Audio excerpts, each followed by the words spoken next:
Shalom, shalom, bien-aimés dans le Seigneur. C'est un grand plaisir pour nous de vous retrouver encore cette semaine dans le cadre de notre programme hebdomadaire d'études de la parole de Dieu à travers un guide moniteur trimestriel. Vous l'avez bel et bien compris, c'est votre émission à l'école du sabbat. L'apprentissage de la parole de Dieu ou des choses qui concernent la vie spirituelle à travers un guide trimestriel. Et le guide moniteur de ce trimestre a pour titre Images, symboles, allusions, méthode d'étude biblique de la prophétie. Et c'est ainsi que cette semaine encore, nous allons aborder une nouvelle leçon de ce deuxième trimestre de l'an 2025. C'est la leçon 8 qui a pour titre Dans les Psaumes, première partie. Souvenons-vous qu'il y a précédemment environ 2 ou 3 trimestres en arrière, l'an dernier, nous avons étudié le grand livre des Psaumes.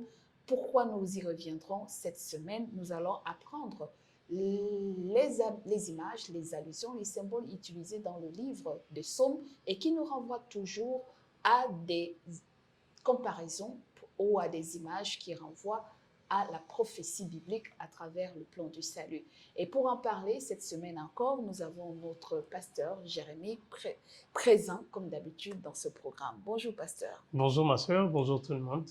Que Dieu nous bénisse et qu'il nous comble de ses grâces alors Amen. que nous allons entamer l'étude de la leçon 8 dans les Psaumes, première partie. Avant de lire le verset à mémoriser, nous allons prier le pasteur de nous bénir. Éternel Dieu, créateur des cieux et la terre, nous t'invoquons en ce moment et nous te recommandons ces instants d'étude de ta parole afin que tu envoies ton Esprit Saint pour qu'il nous accorde la meilleure compréhension de ta parole. Au nom de Jésus, Amen. Amen. Les grâces de Dieu se multiplient et abondent dans nos vies de manière extraordinaire. Et l'une de ces grâces, c'est l'étude et la connaissance de sa parole qui est la vérité, parce qu'il le dit lui-même dans le livre de Jean, chapitre 6, « Vous connaîtrez la vérité et la vérité vous affranchira ». Et parce que cette vérité s'incarne également autour d'une personne qui est la personne centrale de toutes les études bibliques que nous pouvons faire, c'est la personne de Jésus-Christ qui a dit lui-même dans le livre de Jean, le chapitre 14, le verset 6, « Je suis le chemin, la vérité et la vie ». Le livre donc des Psaumes, leçon 8 de notre étude thématique de cette semaine, dans les Psaumes, première partie. Le verset de mémoire nous est tiré du livre d'Apocalypse, le chapitre 14, le verset 1er, qui nous dit « Je regardais et voici, l'agneau se tenait sur la montagne de Sion et avec lui 144 000 personnes qui avaient son nom et le nom de son Père écrit sur leur front. » Nous y reviendrons, l'agneau de Dieu et puis la symbolique des 144 000 autour du trône. D'ailleurs, la semaine dernière, nous avons suffisamment parlé du trône de Dieu et de la présence devant le trône de Dieu. Alors, pasteur, pourquoi cette leçon 8 nous plonge dans une comparaison entre les sons et les images et les symboles du livre d'Apocalypse? Effectivement, j'aime dire que le Nouveau Testament, avec l'Apocalypse généralement, c'est un livre codé, symbolique et imagé, qui a la clé, pour trouver les clés qui permettent de décoder ou d'ouvrir ces livres scellés et codés, vous devez revenir dans l'Ancien Testament. Et chaque fois que vous revenez dans l'Ancien Testament, vous trouvez beaucoup plus de lumière et de compréhension sur ce qui a été révélé à Jean dans le livre d'Apocalypse. Donc, une lecture attentive de l'Ancien Testament et particulièrement des psaumes nous aide à avoir une idée beaucoup plus claire concernant les événements eschatologiques et comment doit se comporter le peuple de Dieu dans la fin des temps. C'est pourquoi nous étudions de façon systématique le livre des psaumes pour avoir une très bonne compréhension, par exemple, du chapitre 14 du livre d'Apocalypse et des autres éléments liés à la conduite du peuple de Dieu dans la fin de temps. Et merci, bien évidemment. C'est pour cela qu'avec nous, l'analyse de la journée de samedi, justement, le commentaire nous a dit que les symboles recherchés, très souvent, nous essayons de trouver un sens aux symboles utilisés dans l'Apocalypse et dans les récits de l'Ancien Testament afin de mieux les comprendre, comme a dit si bien le pasteur. On nous dit cependant, les récits de l'Ancien Testament ne sont pas les seules choses où nous pouvons avoir des bonnes sources. Ils sont dispersés partout dans l'Ancien Testament. Donc, il ne faut pas seulement se contenter de lire le Nouveau Testament pour comprendre les symboles ou les images ou les allusions faites sur les prophéties. L'Ancien Testament regorge autant d'images, de symboles, d'antitypes qui nous replongent également dans la prophétie. Et on nous dit que le livre des Psaumes est un des ouvrages particulièrement riches en informations, une collection de poésie sacrée qui explore de nombreuses expériences humaines et possibles interactions avec Dieu, allant du désespoir face au péché et à la souffrance et une joie débordante en sa présence et en ses promesses du pardon et du salut, justement. J'aimerais ajouter un autre détail, c'est que c'est vrai que David, nous le connaissons très souvent par son côté de chantre, Voilà. mais c'est aussi un prophète. David, c'est aussi un prophète parce que quand vous lisez certains textes, par exemple le chapitre 122, le chapitre 15, le chapitre 24, vous trouvez qu'il y a beaucoup d'éléments à la fois. Lorsque vous les comparez avec certains livres prophétiques aussi, comme Daniel, Apocalypse, vous verrez que David a évoqué certains cas qui n'ont rien à voir avec des représentations physiques, mais qui sont des images et des symboles de ce qui devait arriver et se réaliser par après. Et justement, nous allons aborder ces différents aspects en ce qui concerne, par exemple, l'adoration du vrai Dieu, la présence en son sanctuaire, le pardon, le jugement des impies et des justes, dont parle l'Apocalypse, et juste en revenant sur bon nombre de textes de psaumes. Et nous sommes plongés dans cette comparaison. Alors, dans la leçon de dimanche, justement, le livre d'Hébreux, chapitre 9, le verset 11 et 15, nous présente Jésus comme un souverain sacrificateur. Je voudrais lire avec vous les paroles de Hébreux, chapitre 9, du verset 11 au verset 15. Il nous dit « Mais Christ est venu comme souverain sacrificateur des biens à venir. Il a traversé le tabernacle le plus grand et le plus parfait qui n'est pas construit de main d'homme, c'est-à-dire qui n'est pas de cette création. Et il est entré une fois pour toutes dans le lieu très saint, avec non le sang des boucs et des veaux, mais avec son propre sang, ayant obtenu une rédemption éternelle. Car si le sang des boucs et des taureaux et la cendre d'une vache répandue sur ceux qui sont souillés sanctifie et procure la pureté de la chair, combien plus le sang de Christ, qui par un esprit éternel s'est offert lui-même sans tache à Dieu, purifiera-t-il votre conscience des œuvres mortes afin que vous serviez le Dieu vivant. Si je m'arrête là, il y a puis le verset 15 qui dit « Et c'est pour cela qu'il est le médiateur d'une nouvelle alliance, afin que la mort, étant intervenue pour le rachat des transgressions commises sous la première alliance, ceux qui ont été appelés reçoivent l'héritage éternel qui a été promis aux élus. » Alors, la question de la maison, c'est-à-dire, on se dit Jésus-Christ, le souverain, le rôle de Jésus-Christ dans le sanctuaire. Oui, exactement. Ici, il faut mettre une bémol selon laquelle, d'abord, le sanctuaire terrestre, comme nous l'avions dit, c'était qu'une image, excusez-moi, un symbole qui préfigurait ce qui devait se réaliser exactement, c'est-à-dire le Seigneur Jésus-Christ lui-même, le rôle qu'il joue dans l'accomplissement du plan de la rédemption. Et ça part du parvis et les instruments, le lieu saint et le lieu très saint. Exactement, vous avez le parvis et ses offices. Avec tous ces compartiments. Vous avez le lieu très saint. Déjà dans le parvis, vous trouvez l'autel de sacrifice, vous trouvez la cuve de lavement des pieds, des mains et tout ça d'ablution. Vous entrez dans le second compartiment qui est le lieu saint, où vous trouvez la table de pain de proposition, qui est la parole de Dieu. Vous trouvez les 7 chandeliers, vous trouvez l'autel de parfum qui sont bel et bien la représentation de la prière des saints. Et après, il y a le troisième compartiment qui est le voile qui sépare le deuxième compartiment du troisième. Et dans le troisième, qui est le lieu très saint, évidemment, vous trouvez l'Arche de l'Alliance sur laquelle est posée dans l'arche, vous trouvez les tables de la loi, vous trouvez le bâton d'Aaron et les emblèmes même de la manne et tout ça. Et après, il y a la Shekinah de Dieu, la présence de Dieu symbolisée par cette flamme, cette fameuse et mystérieuse flamme qui illustrait sa présence. Voilà. Exactement.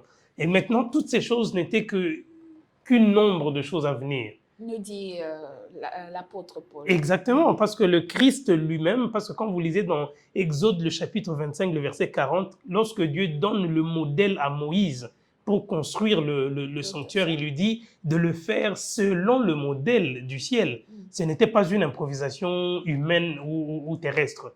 Donc, il existe un sanctuaire dans le ciel où le Christ lui-même est le souverain sacrificateur qui officie. Et qu'est-ce qu'il fait dans ce sanctuaire? Dans le sanctuaire terrestre, le souverain sacrificateur prenait le sang des boucs et des agneaux qu'il amenait chaque jour. Les hommes venaient pour l'expiation de leurs péchés et une année après, parce que ça avait un délai.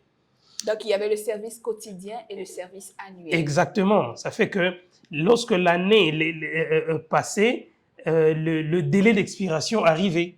Donc, le sang des boucs et des agneaux pouvait purifier les hommes avec un délai bien déterminé. C'est comme ça que Daniel lui parle du sacrifice perpétuel maintenant, qui est le Christ lui-même, qui n'entre pas dans le lieu très saint avec le sang des taureaux et des boucs, comme l'apôtre Paul le dit, mais avec son propre sang, juste et éternel. C'est comme ça qu'il officie, il intercède pour nous en ce moment. Il est en train de plaider notre cause en présentant devant le Père les mal et toutes les peines qu'il a dû porter en prenant nos offenses sur ses épaules. Et justement, on y reviendra sur la montagne de Sion et la loi dans nos cœurs pour les journées suivantes. Mais la question qui se pose, dans les offices religieux juifs, la notion du temple avait un caractère très sacré qui révélait la présence divine. Mais est-ce qu'aujourd'hui, avons-nous encore besoin vraiment de la sacralité d'un lieu de culte pour penser que c'est à ce moment que la présence de Dieu est manifeste? La nécessité même des bâtiments que nous construisons à la place de celui pour qui notre adoration devait être, c'est-à-dire Jésus-Christ, le point central. Ça, c'est malheureusement une réalité que nous sommes en train de vivre. Moi, j'irai très loin parce que maintenant que nous sommes en train de parler, il y a un projet de reconstruction du temple de Jérusalem. Il y a des collectes de fonds qui sont déjà lancées partout dans le monde afin de rebâtir le temple de Jérusalem. Si nous avions très bien compris la notion du sanctuaire, nous avions très bien compris la notion du temple, nous réaliserons à la fin que ce n'était qu'une figure de ce qui devait s'accomplir réellement. Et la notion du temple a expiré parce que de nos jours, montrez-moi, il n'existe même pas de temple. Et je ne vois pas des parvis, je ne vois pas de lieu saint, je ne vois pas de lieu très saint, je ne vois pas les taureaux, les animaux qui sont immolés. Écoutez, il faut vraiment qu'on revienne, si on veut parler du temple. Puisque l'agneau, le véritable, a été immolé. Il a été immolé et tout ça, ça a été expiré. Même ceux qui veulent rebâtir le temple de Jérusalem en Israël actuellement, ça servira à rien. C'est qu'un bâtiment, une bâtisse qu'on veut. Le plus important, c'est d'investir parce que la parole de Dieu, l'apôtre Paul lui-même continue en nous présentant comme étant le temple de Dieu. Il dit, ne savez-vous pas que votre corps est le temple du Saint-Esprit et que celui qui le détruira, Dieu le détruira aussi. Donc, dans notre cœur... Je veux renchérir en disant que Jésus lui-même, il le dit d'ailleurs, quand il dit que ce ne sera ni plus à Jérusalem, ni à Samarie, ni sur cette montagne. Dieu, les vrais adorateurs, en esprit et en vérité. Et c'est là le principe. C'est en nous le principe de l'adoration, en nous le temple véritable. Ce que vous posez, votre style de vie, ce que vous réalisez, parce qu'il y en a qui vont même dans ce qu'on appelle le temple là dans les églises, mais ils vont profaner, ils vont même insulter Dieu en y allant là-bas. Ils vont critiquer les gens, ils vont pointer du doigt aux autres. Celui-ci ne s'est pas bien habillé, l'autre n'a pas bien prié, il n'a pas bien chanté, il n'a pas bien parlé. Donc, nous-mêmes, ce que nous sommes, les actes que nous posons, contribuent à l'adoration de Dieu parce que nous sommes le temple de Dieu. Alors, ce n'est pas une question de lieu ou de bâtiment qui renvoie à la sacralité de la présence de Dieu, mais c'est nous, l'attitude, la forme à laquelle nous donnons et la vérité que nous notre chant à notre prière. Quand j'ouvre ma Bible, quelle est mon attitude? Quand je Mhm. chante, qu'est-ce que je donne? Qu'est-ce que je reflète dans ma prière? En fait, c'est ça l'instant de l'adoration. Mhm. Ce n'est pas le bâtiment, ce n'est pas le mot. Donc, même se laisser aller dans des discours qui voudraient que les gens construisent les grands bâtiments de temples avec des grandes sommes d'argent ou les gros montants d'argent aujourd'hui pour faire des bâtiments élogieux, éloquents, est-ce que cela est nécessaire quand la spiritualité des membres qui adorent dans cet édifice est loin d'être la révélation parfaite de la présence de Dieu, puisque nous déplorons tous aujourd'hui dans nos églises qu'il n'y a plus d'amour entre les frères. Mhm. Il n'y a vraiment pas d'harmonie même dans nos familles, dans nos foyers, dans nos couples, mais on pense que c'est se réunir dans un local qui fait la sanctification du lieu ou la présence de Dieu, alors que nos vies sont le reflet d'autre chose. Mhm. Dieu nous demandera des comptes sur ce que nous avons investi, sur là où nous avons investi notre effort en ces temps de la fin. Et c'est justement pour cela que dans la leçon de lundi, on nous dit qui est digne même de s'approcher du trône de Dieu, demande le psalmiste David dans le psaume 15 et 24, quand il dit qui séjournera sur la montagne de l'Éternel, qui a même droit de citer devant Dieu, puisque nous pensons que c'est le bâtiment qui est sacré, mais Dieu dit moi, je reste sain, je n'ai pas de problème. Mais c'est vous, la façon dont vous venez à moi qui est un problème. Qui est donc digne nous Donc, dire lorsque vous lisez les chapitres 14 et 24, effectivement, David est en train de soulever certaines questions qui sont heureusement répondues dans le livre d'Apocalypse, le chapitre 14. Vous pourrez lire les 17 premiers versets. Il parle des 144 000 qui se sont pas souillés. Exactement, qui ont gardé leur virginité et qui ont la vérité dans leur bouche. Exactement, la pureté, et tout ça, ils ne se sont pas souillés dans tout ce qui suit. Et lorsque nous allons en termes de pureté, en examinant qui est digne, parce que c'est la véritable question. La dignité est une chose qui échappe aux capacités humaines. Nous ne sommes pas capables, même quand on parle, les bouches ne se sont pas souillées, les mauvaises paroles, la pureté des cœurs, on n'est pas capable naturellement de répondre à ce critère-là. C'est pourquoi l'apôtre Jean mentionne que quiconque se dit être sans reproche ou sans, c'est pas moi, possibilité de chuter, c'est sans péché, c'est un menteur, c'est un menteur. Il n'y a pas la vérité dans sa bouche. Mais ce que j'aime dans le chapitre 14, c'est qu'on ne présente pas que ceux qui sont dignes, mais on présente aussi l'agneau. Vous voyez? Donc, effectivement, les hommes, à travers l'agneau de Dieu qui ôte le péché du monde, qui n'est rien d'autre que le Christ lui-même, nous avons par sa grâce maintenant, à travers la foi, la possibilité de nous tenir dans la présence de Dieu, sans pour autant que cela n'ait un impact négatif sur nous. C'est comme ça que Moïse, dans son expérience avec Dieu, lorsqu'il a demandé voir la gloire de Dieu, Dieu lui dit, écoute, tu ne me verras pas de face parce qu'il n'y a pas d'homme qui voie ma face et qui continue de vivre. Mais maintenant, là, racheté par le Christ qui a mené la seule vie qui a plu à Dieu, nous avons là la possibilité d'entrer et de nous présenter et d'être comptés parmi ceux qui sont dignes, avec son sang, avec son sacrifice. Il n'y a que ce sang. Uniquement, c'est comme ça que nous disons que nous sommes sauvés par grâce au moyen de la foi. Exactement. Et c'est pour cela que Dieu voudrait effectivement que nous transposons les images de notre adoration vers notre propre cœur, vers notre personne, de la leçon de mardi, la loi dans nos cœurs. Comment représenter vraiment ce symbolisme de être en communion avec Dieu, avoir le nom de Dieu sur le front et le nom de Jésus. Qu'est-ce que cela peut signifier vraiment pour nous qui disons « Je suis un racheté de l'Éternel. Je suis de la race des élus. Vous savez, dans l'ancien temps, pas seulement dans l'ancien temps, mais même aujourd'hui, le nom n'implique pas qu'une connotation d'étiquetage, mais c'est aussi la notion du caractère.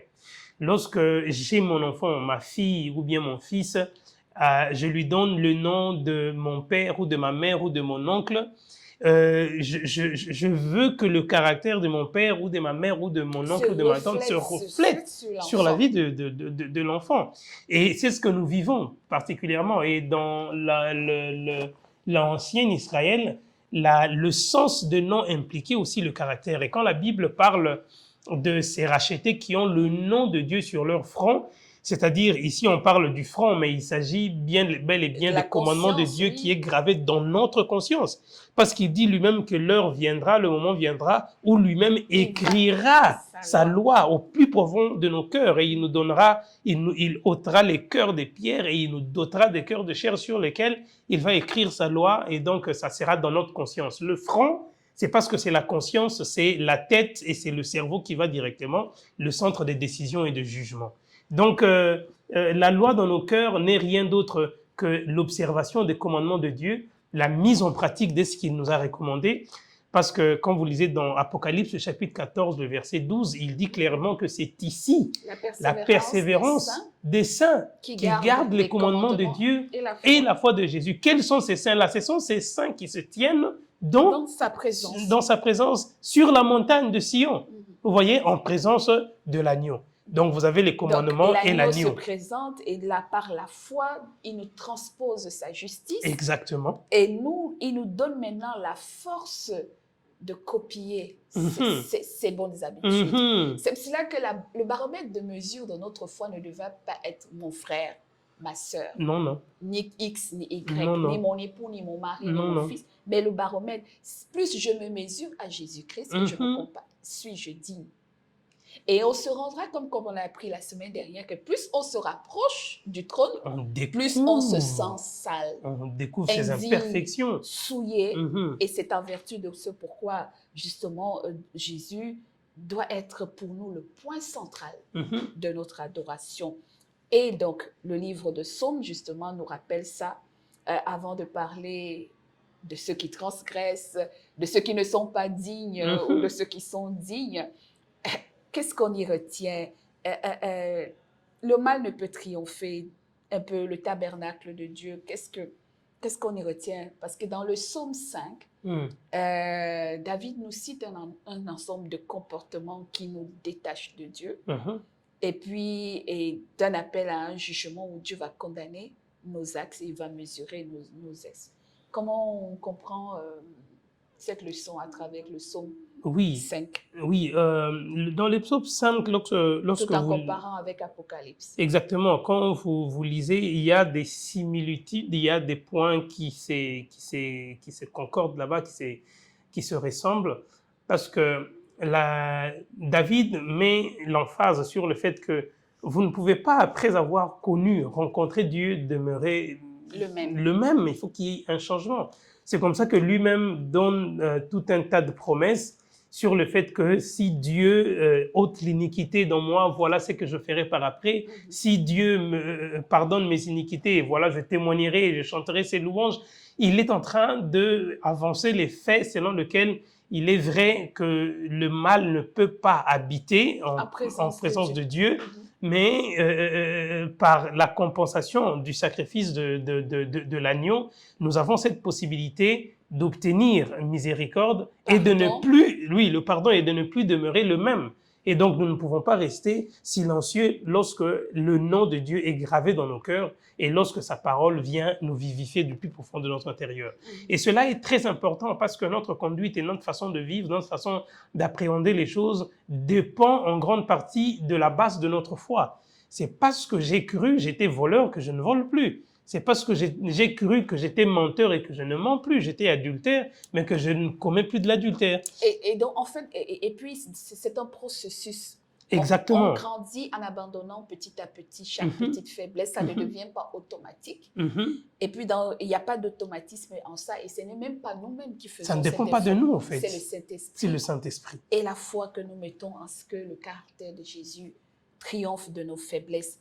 Et justement, cette interpellation nous amène donc à comprendre que nous ne pouvons pas prétendre être dans la foi avec Dieu et ne pas pratiquer les œuvres de la foi.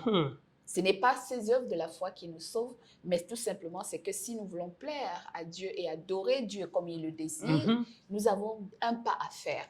Et c'est ce que le livre de l'Apocalypse, chapitre 14 d'ailleurs, nous l'a révélé dans la suite des messages des 3 anges. Il dit un évangile éternel, craignez Dieu. Et la crainte de Dieu dit ne pas copier les habitudes de Babylone, sortir de Babylone et ne pas prendre part à la confusion de Babylone. Donc, il y a toujours quelque chose que Dieu l'homme fait en retour. Et vous savez, ma sœur, c'est que même dans la loi de Dieu est présentée d'une autre manière aussi comme le reflet de son caractère. Donc, le caractère de Dieu est révélé à travers les 10 commandements.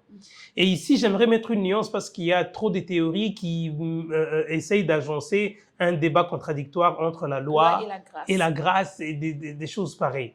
Le caractère de Dieu est révélé dans sa loi. Le caractère de Dieu est révélé dans les 10 commandements. Quand je parle de la loi ici, je suis en train de très bien contextualiser. Je parle des 10 commandements, la loi morale. Et c'est une loi d'amour. Exactement, une loi d'amour. Tu ne tueras pas, tu ne voleras pas, tu n'auras pas d'autre Dieu devant ma face. C'est vraiment le caractère de Dieu. Et vous ne pouvez pas rejeter ce caractère, vous ne pouvez pas négliger ce fait au détriment de tout ce qu'on peut vous donner comme raison ou comme argument. Et ça, c'est très important. Et quand on a été construit dans ce moule et dans cette connexion avec Dieu, la chose la plus probable, c'est d'enseigner ça aux autres, enseigner aux transgresseurs des lois. La journée de jeudi, qui nous rappelle que nous sommes donc revêtus de lumière, nous pouvons reproduire cette lumière pour les autres. Donc un croyant qui ne renvoie pas la lumière qu'il a reçue vers les autres ou qu'il ne la reflète pas, il n'est pas encore mature. Donc il faut partager. J'aime le terme de la maturité parce que nous grandissons au fait. Le fait de la foi, c'est une expérience où nous sommes en train de croître jour après jour. L'apôtre Paul même, il signale très bien qu'il y a des aliments qui sont adaptés aux petits-enfants et aux plus grands et ainsi de suite. Vous savez, Ésaïe, lorsqu'il a été en contact avec Dieu, c'est après avoir pris conscience de son impureté et la sanctification qu'il a reçue, cette grâce qu'il a reçue de Dieu. Il pouvait dire, envoie-moi. Il pouvait dire maintenant, envoie-moi. Je m'en vais être le porteur. Et je vais porter ce message de vérité aux transgresseurs, afin qu'ils connaissent tes voies et qu'ils reviennent à toi. Et quand vous lisez le chapitre 14 de l'Apocalypse, au premier verset, effectivement, on mentionne ceux qui sont dignes, qui se tiennent à la montagne de Sion, en la présence de Dieu avec l'agneau. Mais quand vous développez, vous arrivez à partir du verset 6, on donne la mission que ces rachetés doivent maintenant porter. Ils doivent annoncer l'évangile éternel, ils doivent annoncer aux gens à sortir de Babylone et à ne pas se laisser participer au fléau en prenant la marque de la bête sur la main ou sur le front. Donc, nous avons un message parce qu'une fois que nous avions cru, le Seigneur dépose en nous une valeur qui nous permettra de jouer la force d'attraction sur les autres et les ramener dans la présence de Dieu.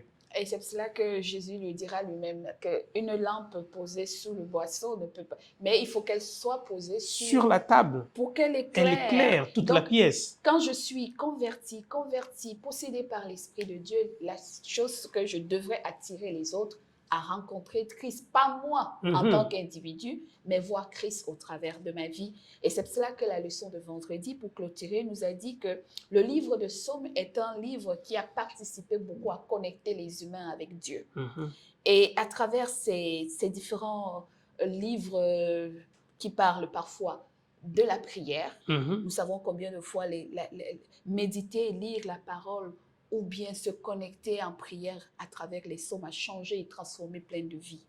Alors le livre des psaumes dans la participation de cet évangile qui transforme des vies et des cœurs, quel message fondamental retenir? Vous savez, dans le chapitre 122, on parle même de l'Armageddon. Ce sont des termes qui sont très souvent utilisés et qui font référence à un lieu de rassemblement. Vous voyez, David est en train d'annoncer que dans le dernier jour, avant la seconde venue de Jésus, il y aura un rassemblement des élus. Et le rassemblement des élus, ces élus sont effectivement ceux qui répondent à tous les critères que nous avions évoqués. Et ce rassemblement se fait dans un endroit qui est considéré comme la montagne de Sion ou bien la Jérusalem. La Jérusalem. Exactement. Donc, nous sommes invités, le psaume nous lance un appel à faire partie de cette assemblée qui va se rassembler. Parce qu'effectivement, ce rassemblement se faisait parce que le monde qui environnait Jérusalem se montait et complotait à chaque instant de le détruire. Et nous aussi, qui vivons dans le dernier temps, il arrivera un moment où nous connaîtrons des tribulations. Mais si nous nous sommes dans le bon rassemblement, il se pourrait que même parce que Apocalypse décrit le scénario lorsque la nouvelle Jérusalem descendra du ciel, que le monde entier se liguera pour combattre et s'attaquer à la nouvelle Jérusalem. Alors si vous êtes au bon endroit, à l'endroit qu'il faut, les peuples, les rachetés de Dieu, ceux qui gardent les commandements de Dieu et la foi de Jésus, il se pourrait que peu importe les attaques de tout autour, que l'Éternel lui-même s'occupe de la préservation de votre vie et de votre salut. Et j'aime ces paroles d'ailleurs de David dans le psaume 122, donc vous savez, quand il dit que je suis, et le psaume 5, je suis Oui. dans la joie quand on me dit Allons dans la maison de de l'Éternel. Combien de fois les psaumes n'ont-ils pas été participatifs de cette connexion entre nous et Dieu? Je me souviens de plusieurs fois où vous avez eu, comme moi, une envie de chanter Dieu et vous avez lu un psaume et il vous a inspiré. Il vous a transporté. Je me souviens de ces instants où à un moment donné, vous avez eu envie de pleurer, de dire votre misère et de votre péché. Vous avez lu par exemple le psaume 51.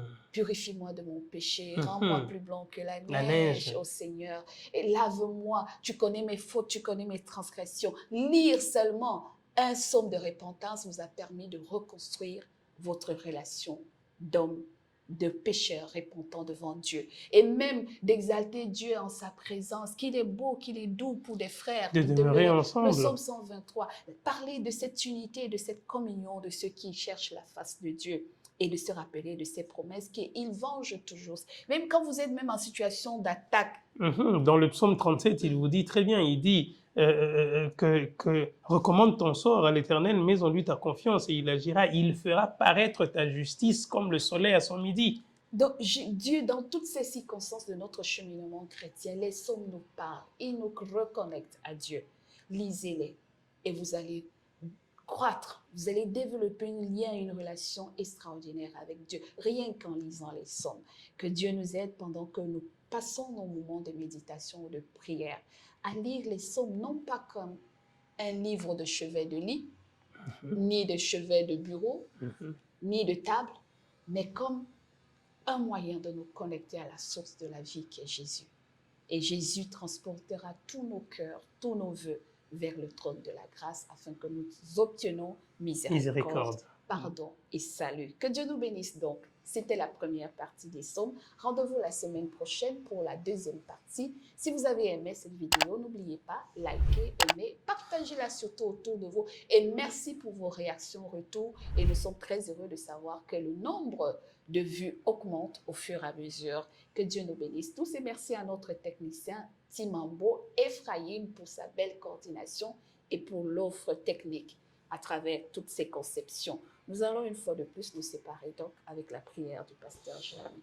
Seigneur, nous te sommes infiniment reconnaissants parce que tu as été avec nous pendant ces moments d'étude de ta parole qui nous a aidé à prendre conscience de la valeur et de l'importance de révélations contenues dans le livre des psaumes. Nous voulons être reconnectés avec toi, nous voulons t'appartenir, nous voulons que tu nous purifies et que tu nous sanctifies en nous donnant un cœur pur et bien disposé à te servir.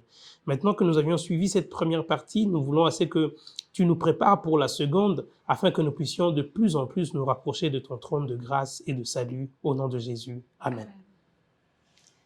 Pour nous dire au revoir, je voudrais nous mettre au défi cette semaine.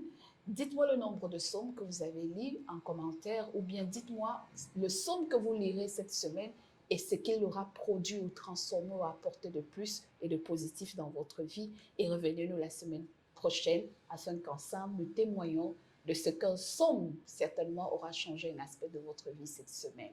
Que Dieu nous bénisse. Au revoir. Shalom. Au revoir.